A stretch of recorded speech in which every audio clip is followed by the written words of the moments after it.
Tafsir Al-Azhar karya Profesor Dr. Hamka, ayat 51 hingga ayat 55 dari surah An-Nisa.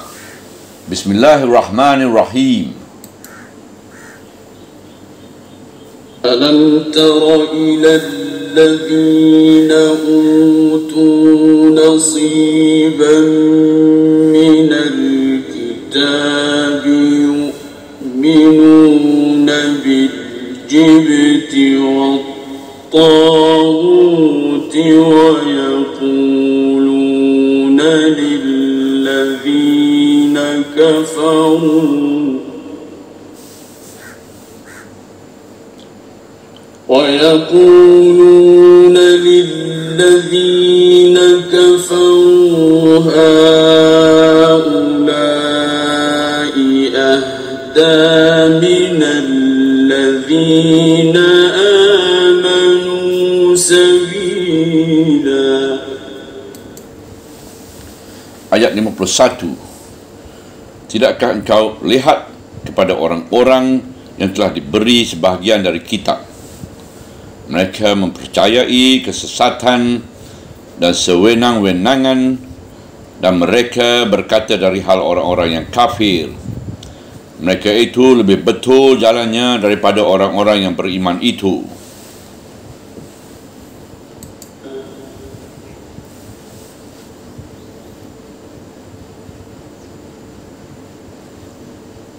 Ulaika alladzina la'anahumullah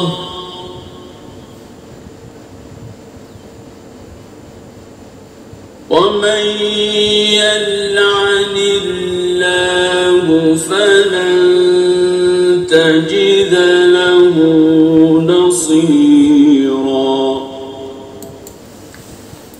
Ayat 52.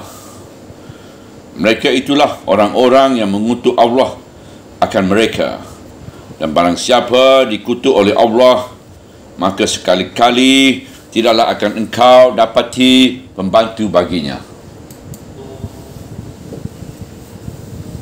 Am lahum nasibun minal mulki fa idhan la yu'tuna an-nasa naqira.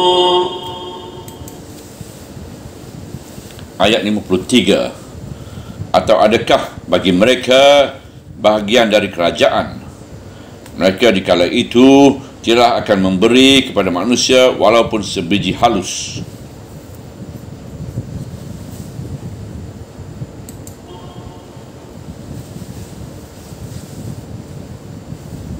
Am yahsuduna an-nasa ala ma atahumullahu min fadlihi faqad atayna ala Ibrahim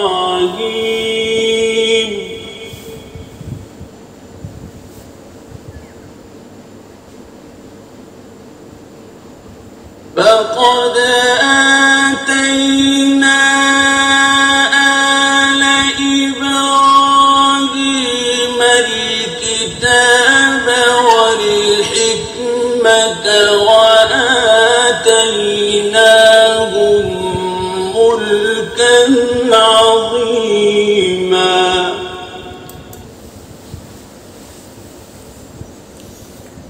Ayat 54. Ataukah mereka iri hati kepada manusia ataupun atas apa yang telah diberikan oleh Allah pada mereka dari kurnia-Nya? Maka sesungguhnya telah kami berikan kepada keluarga Ibrahim kitab dan hikmah, dan telah kami berikan kepada mereka kerajaan yang besar.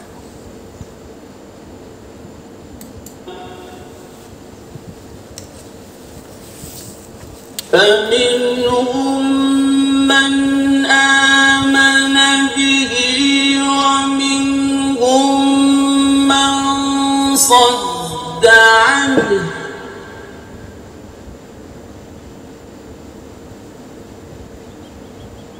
كفى بجهنم سعيرا.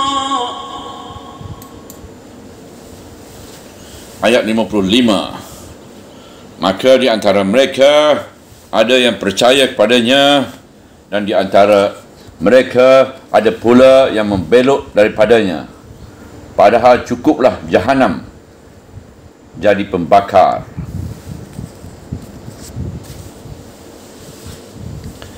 Jibti dan Taghut. Kemudian diterangkan Tuhan dan dibuka lagi rahsia daripada sebahagian orang yang telah diberikan kitab itu, iaitu Taurat atau Injil. Adapun yang akan dituju pada ayat ini ialah Yahudi. Tidakkah engkau lihat kepada orang-orang yang telah diberi sebahagian dari kitab, sebagaimana telah dimaklumi pada ayat-ayat yang telah lalu, dinamakan sebahagian dari kitab kerana Taurat yang asli dan lengkap tidak ada lagi, sebab terbakar ketika Jerusalem diserang Raja Babil. 3,5 abad sesudah Musa meninggal, barulah ingatan-ingatan yang tinggal di dalam kepala ahli-ahli agama disusun kembali. Sebahagian yang di dalam catatan itu adalah yang benar, dan sebahagian lagi diragukan kebenarannya. Dan sebahagian pula sudah jelas ditambah dengan catatan orang lain. Dan catatan yang telah ada itu sebahagian pula yang mereka pegang, namun yang sebahagian tidak pula mereka peduli, terutama yang menerangkan bahawa dalam kalangan keturunan Ismail akan ada Nabi. Sebab Nabi Muhammad SAW teranglah keturunan Ismail. Lalu diterangkan setengah dari wenengan. Di ayat itu terdapat 2 perkataan sebagai kepercayaan mereka. Pertama, Jibti. Kedua, Taghut. Telah kita artikan Jibti dengan kesesatan dan Taghut dengan kesewenang-wenangan. Setengah ulama tafsir menyatakan maksud Jibti ialah sihir. Tetapi setelah digali ke dalam rupun-rupun bahasanya, bertemulah bahawa segala kepercayaan yang tahyul, dongeng, kurafat yang tidak dapat diterima oleh akal yang wajar, itulah dia Jibti. Kita misalkan, terdengar helang berkelip tengah hari, lalu orang berkata, ada orang besar akan mati.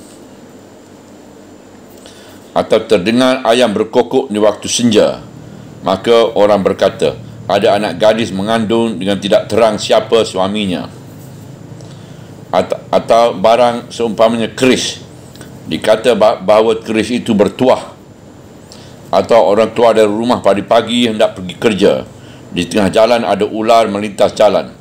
Melihat itu dia kembali pulang, kerana menurut kepercayaannya akan bertemu bahaya kalau ditempuh juga. Atau kepercayaan manusia jadi harimau, orang jadi cindaku atau pelasik atau sebagainya. Pada orang yang masih jauh dari peradaban, Jibti ini sangat berpengaruh. Seumpama kepercayaan kalau ada orang sakit, bahawa dia itu sakit kerana ditegur syaitan, atau kerana termakan, atau kerana dituju orang dengan sihir dan sebagainya. Ini pun termasuk Jibti. Atau eminisma, iaitu bahawa roh nenek moyang berpengaruh terhadap orang yang masih hidup. Sebab itu diadakan permujaan. Atau dinamisme, iaitu bahawa barang-barang yang ada ini entah beringin batu besar, puncak gunung, keris dan lain-lain ada nyawanya. Atau di zaman kita ini ramalan bintang yang dimuat di surat-surat khabar tentang melihat nasib, iaitu nasib seseorang kerana melihat tanggal lahirnya, itu pun Jibti.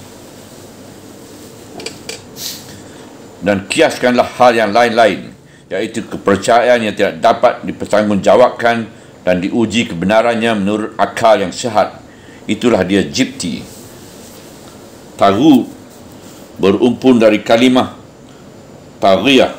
Kita artikan kesewenang-wenangan, melampaui batas, terkhusus kepada manusia yang telah lupa atau sengaja keluar dari batasan sebagai insan lalu mengambil hak Tuhan, atau manusia itu dianggap Tuhan oleh yang dipercayainya. Maka segala pemujaan kepada manusia sampai mendudukkannya jadi Tuhan, meskipun tidak dicapkan dengan mulut tetapi bertemu dengan perbuatan, termasuklah ia dalam erti taghut.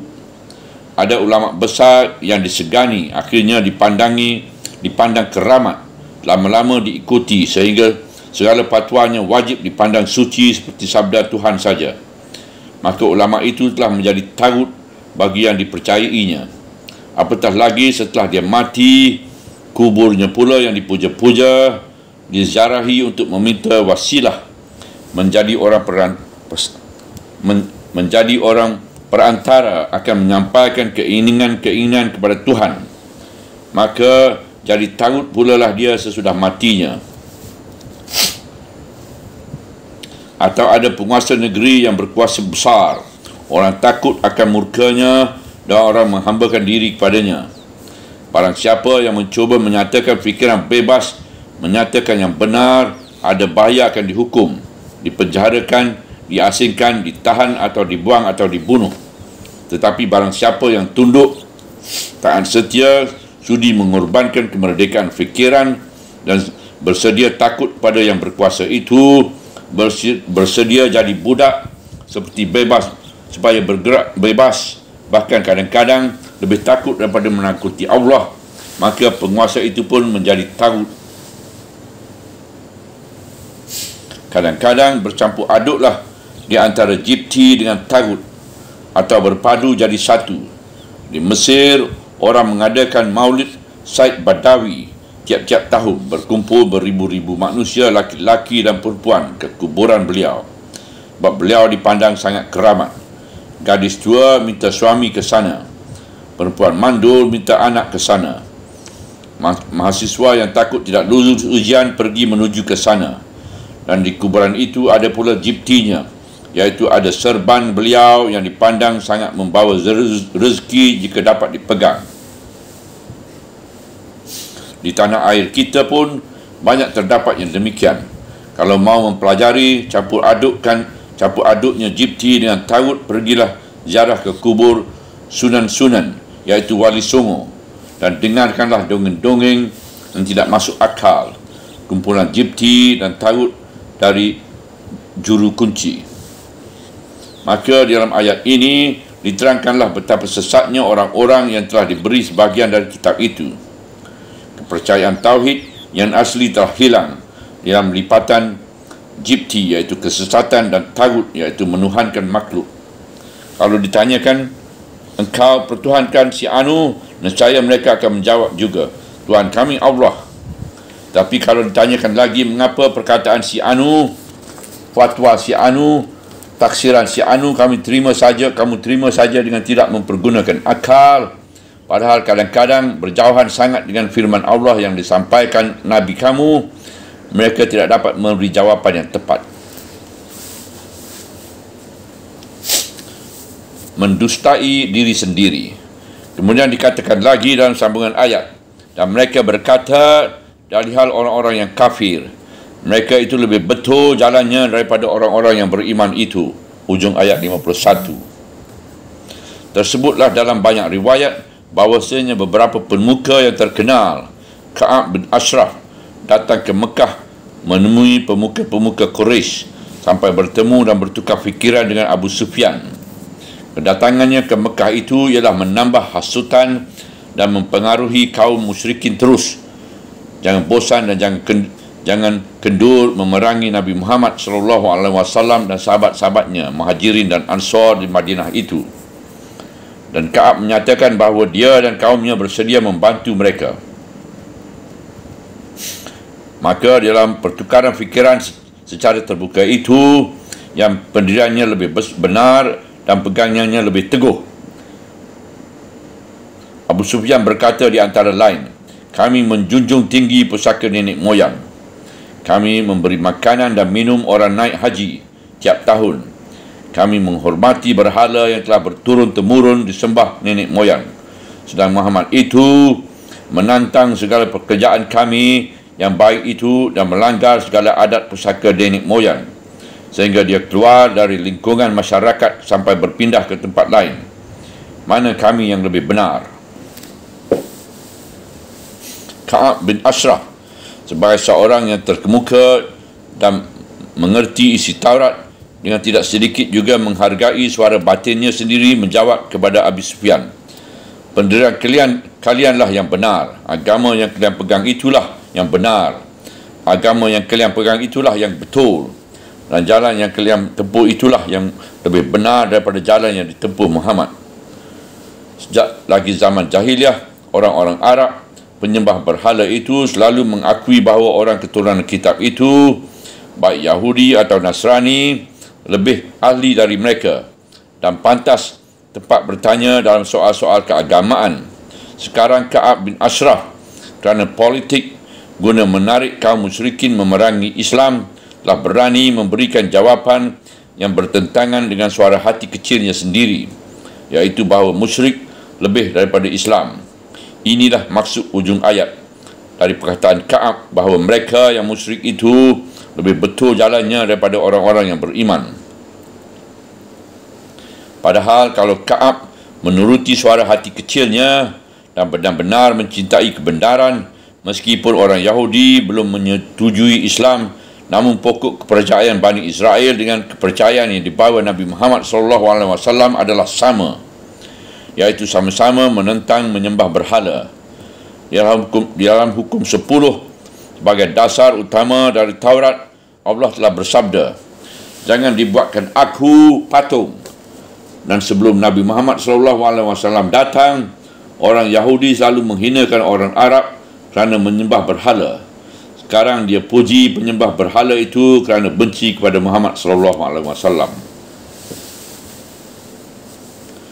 Maka bersabdalah Tuhan selanjutnya, mereka itulah orang-orang yang mengutuk Allah akan mereka. Pangkal ayat 52. Orang-orang yang telah kena kutuk sebab berani membuat dusta besar yang bahkan bertentangan dengan agama mereka sendiri, sampai mengatakan musyrik lebih baik dari muslim, berhala lebih baik dari tauhid. Bukan Muhammad lagi yang dimungkirinya, bahkan inti ajaran sekalian rasul termasuk Musa dan Harun sendiri. Dan barang siapa yang dikutuk oleh Allah, maka sekali-kali tidaklah akan engkau dapati pembantu baginya. Ujung ayat 52. Tidak akan ada yang membantu dan membela mereka dalam dusta curang yang demikian itu, sebab mereka telah berhadapan dengan Tuhan Allah sendiri. Dengan mempertahankan pendirian dengan cara demikian, tidak lain daripada pertahanan yang kotor, hanya ingin kemenangan sementara sehingga tidak memperhatikan lagi kebenaran itu sendiri untuk masa yang lama. Dalam ayat ini kita bertemu 3 kesalahan umat keturunan kitab kerana memegang hanya sebahagian dari isi kitab.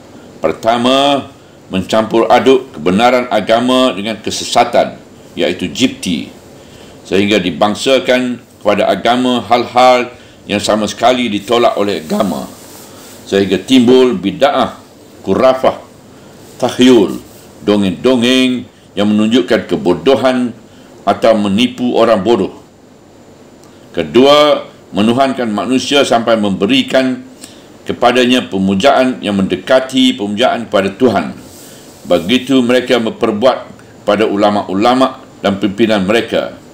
Ketiga, berani memutar balik kebenaran kerana mengharapkan kemenangan pengaruh dan politik. Maka wajiblah kita memeriksai, mengkoreksi masyarakat kita kaum muslimin sendiri. Kerana jarak masa kita dengan Nabi pun sudah jauh. Apakah agaknya telah memindah penyakit orang yang menerima sebahagian dari kitab ini kepada kita? Kalau sudah, maka hukum yang akan diterima tentulah sama juga, iaitu kutukan Tuhan.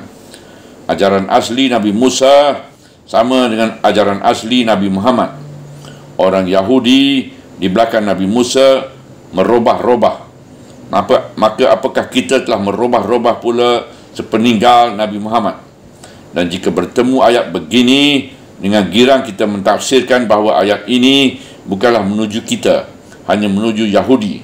La haula wala quwata illa billahil aliyyil azim. La haula wala quwata illa billahil aliyyil azim. Adakah jipti pada kita? Adakah kita memuja Taghut? Adakah kita memutar belit kebenaran kerana mengharapkan kemenangan sementara? Berkali-kali timbul dalam negeri Islam seorang pemimpin atau kepala negara yang dipuja dan diagungkan sebagai memuja dan mengagungkan Tuhan. Berkali-kali timbul jipti, pemujaan-pemujaan kepada benda yang tidak masuk sama akal. Dan berapa kali terlukis dalam perjuangan umat Islam bahawa mereka menyokong suatu politik yang palsu dan jahat. Ketika ditanyakan orang, dapatkah disatukan ajaran Islam dengan komunis? Ada pemuka Islam yang menjawab, dapat. Dan ketika ditanyakan orang pula kepada satu golongan umat Islam, bagaimana hukumnya kalau ada orang Islam sendiri yang menentang Nasakum, iaitu percubaan Soekarno menyatukan nasional dengan agama dengan komunis? Ada kalangan Islam sendiri yang menjawab, orang Islam yang menentang Nasakum itu adalah kontra-revolusi. Apakah sebabnya maka mereka sampai hati berbuat demikian? Jawabnya mudah saja. Telah padam cahaya hati sanubarinya yang bersih oleh hawa nafsu akan kekuasaan, sebagaimana padamnya rasa hati Ka'ab bin Ashraf, orang Yahudi itu yang dasar agamanya tetap tauhid, sehingga saking takutnya kekuasaannya akan hilang dan bencinya akan kemajuan Nabi Muhammad, maulah dia mengatakan bahawa musyrik Mekah lebih baik daripada ajaran Muhammad. Atau adakah bagi mereka sebahagian dari kerajaan? Pangkal ayat 53. Sebagai lanjutan pertanyaan dari Tuhan, sambungan dari pertanyaan di ayat 51 yang dapat diartikan, bagaimanakah agaknya utusanku kalau sekiranya orang-orang ini mendapat sebahagian kerajaan? Atau bagaimana agaknya kalau orang semacam ini berkuasa, sedangkan tidak berkuasa mereka sudah berani membuat dusta, mengatakan kafir lebih baik dari iman, berhala lebih baik dari tauhid. Mereka di kala itu, iaitu kalau mereka berkuasa, berkerajaan, tidaklah akan memberi kepada manusia walaupun sebiji halus. Ujung ayat 53. Kalau mereka berkuasa, mereka tidak akan mengenal belas kasihan. Mereka tidak akan memberi kesempatan pada orang lain, walaupun semiang kelam, walaupun senakir. Arti nakir adalah bijir yang sangat halus dari buah-buahan. Boleh diibaratkan jambu perawas, iaitu bijinya. Boleh juga disebut menurut ungkapan bahasa Melayu, semiang kelam. Demikianlah peringatan Tuhan tentang bahaya sikap orang keturunan kitab ini. Yang jadi sebabnya ialah sikap Ka'ab bin Ashraf dan kawan-kawannya. Orang Yahudi telah bertebaran di seluruh dunia dan cita-cita mereka yang terakhir ialah mendirikan kembali kerajaan Daud di Jerusalem. Dengan pertolongan kerajaan-kerajaan besar baik Inggris, Perancis atau Amerika ataupun Rusia, maka pada tahun 1948 telah berhasil mereka merebut sebahagian tanah Jerusalem itu dan mendirikan negara Israel di sana. Apa yang dikatakan oleh ayat ini tepat bertemu. Di tanah yang telah mereka kuasai itu, walaupun sebesar biji jambu perawas, tidaklah mereka memberikan kesempatan kepada penduduk asli yang telah menguasai tanah itu sejak 14 abad dulu. Lebih 1 juta orang Arab diusir keluar dari negeri itu dan tanah mereka dirampas. Dan mereka Yahudi yang menguasai itu adalah manusia-manusia yang datang dari seluruh dunia, dari Amerika, Polandia, India, Inggris, Perancis, Jerman, Rusia dan lain-lain. Yang mendakwakan tanah itu mereka punya, sebab 4,000 tahun yang telah lalu nenek moyang mereka datang dari sana. Ataukah mereka iri hati kepada manusia atas apa yang telah diberikan oleh Allah kepada mereka dari kurnia-Nya? Pangkal ayat 54. Lanjutan pertanyaan dari atas, bagaimana mereka menjadi demikian curang, mendusta kebenaran, sampai memuji bahawa syirik lebih benar dari tauhid, padahal agama mereka sendiri berdasar taklid tauhid. Apa gerangan sebabnya? Ataukah lantaran dengki dan iri hati, hasad, sebab Allah memberikan kurnia kepada bangsa Arab dengan diutusnya seorang rasul, dan rasul itu pun telah dinyatakan juga dalam kitab mereka sendiri. Inilah bahaya penyakit iri hati. Hasad atau iri hati dapat menyebabkan orang gelap mata sehingga mau merubah kebenaran dan menolakkannya. Maka sesungguhnya telah kami berikan kepada keluarga Ibrahim kitab dan hikmah, dan telah kami berikan kepada mereka kerajaan yang besar. Hujung ayat 54. Apa guna mereka iri hati lantaran itu? Mereka sendiri mengakui bahawa Bani Israel adalah keturunan Yakub dan Ishak adalah putera Ibrahim. Orang Arab yang sekarang diberi kitab dan hikmah pula ialah keturunan Ismail, dan Ismail adalah putera Ibrahim pula. Tuhan telah memberi anugerah keluarga Ibrahim itu di sebelah Bani Israel telah pernah diberi kitab dan hikmah. Kitabnya ialah Taurat, dan hikmatnya dianugerahkan kepada rasul-rasul sebagai hikmat Daud dan Sulaiman puteranya. Sekarang kurnia Tuhan kepada keluarga Ibrahim itu pun belum berhenti, bahkan bersambung lagi. Kerana dahulu kurnia berlimpah kepada Bani Israel, sekarang kurnia itu bergelir kepada Bani Israel yang dari keluarga Ibrahim juga. Apa yang kamu dengkikan, apa yang kamu iri hatikan, padahal yang mempunyai kehendak itu ialah Allah Ta'ala sendiri. Kebesaran bukan khas kepunyaan kamu saja, dia bergelir. Dalam ayat ini kita bertemu lagi suatu basyarah, iaitu khabar selamat. Meskipun ketika ayat ini turun, kaum muslimin di bawah pimpinan Nabi Muhammad SAW di Madinah masih kecil jumlahnya, namun ayat ini telah membayangkan bahawa sebagai keluarga Ibrahim, orang Arab keturunan Ismail itu pun akan diberi kerajaan besar. Dan dengan ayat ini Tuhan Allah mempertautkan kedua keturunan Ibrahim itu, kerana mereka satu keturunan. Tidaklah patut mereka hasad, dengki, iri hati, sebab Arab dan Bani Israel adalah satu nenek jua. Dahulu pernah mempunyai kerajaan besar, sekarang pun akan berkerajaan besar. Patutlah disokong bersama-sama dan dipercayai. Tetapi apalah hendak dikata, soalnya bukan soal benar atau salah, melainkan soal hasad dan dengki. Memang benarlah pepatah Arab yang terkenal bahawasanya iri hati atau dengki atau hasad adalah membakar kayu petanak yang sangat kering. Berkata Ar-Razi dalam tafsirnya, hasad dan dengki tumbuh ialah seketika suatu keutamaan telah muncul. Apabila keutamaan seorang manusia telah lebih sempurna, maka dengkinya si pendengki pun bertambah besar pula. Sudah barang tentu nubuat adalah terpangkat yang paling puncak dalam agama. Kemudian keutamaan tertinggi itu dianugerah Tuhan kepada Muhammad SAW. Tambahan lagi, setiap hari kekuasaannya bertambah dan kewibaannya bertambah besar, dan pembela dan penolongnya kian lama kian banyak. Oleh kerana semua nikmat inilah yang menyebabkan tumbuh hasad mereka. Dinyatakanlah oleh Tuhan telah memberikan kitab dan hikmah dan kerajaan besar kepada Ibrahim. Artinya, kepada keturunan Ibrahim, pada anak-anaknya telah timbul jamaah yang besar yang terkumpul pada diri mereka nubawah dan daulat, agama dan kekuasaan. Sedang kamu tidak takjub melihat itu dan kamu tidak hasad dan dengki. Mengapa sekarang setelah nubuat dan daulat itu diberi Tuhan kepada Muhammad, kamu pun hasad?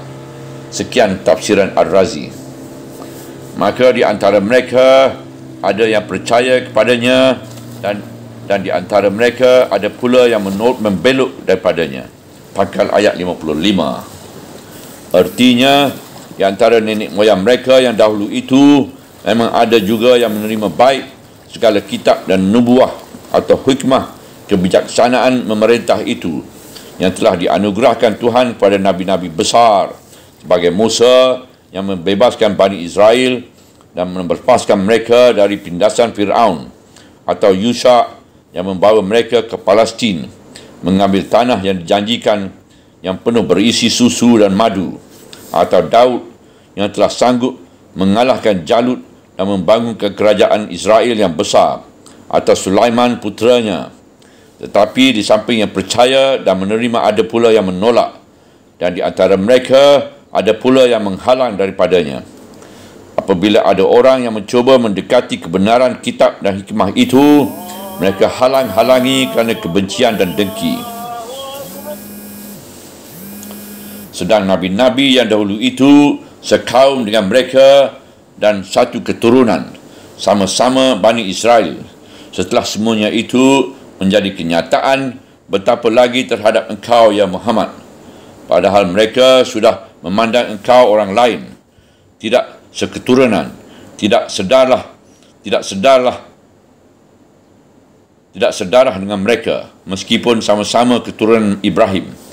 Nescaya tidak heran kalau kepada engkau mereka lebih benci, lebih dengki, meskipun ajaran yang engkau bawakan ini sama-sama saja isinya dengan apa yang diturunkan kepada Ibrahim dan anak-anak keturunannya itu. Maka ayat ini adalah sebagai penawar, pengobat hati bagi Nabi Muhammad SAW, bahawa selama dia masih berjuang menegakkan kebenaran itu, selama itulah pula dia akan didengki dan dibenci oleh mereka itu. Selanjutnya bersabdalah Tuhan, padahal cukuplah Jahanam jadi pembakar. Ujung ayat 55. Artinya kerana sikap hasad dengki itu, tidak ada lagi jalan lain melainkan sudah cukup kalau Jahanamlah menjadi tempat mereka yang tidak mau menyetujui kitab Allah dan Rasul-Rasul utusan Allah, dan betapa pedihnya siksaan mereka. Jahanam itu ditegaskan Tuhan pada ayat berikutnya. Subhanallah walhamdulillah wala ilaha illallah wallahu akbar wala hawla wala quwwata illa billahil aliyyil azim wala hawla wala quwwata illa billahil aliyyil azim wala hawla wala quwwata illa billahil aliyyil azim.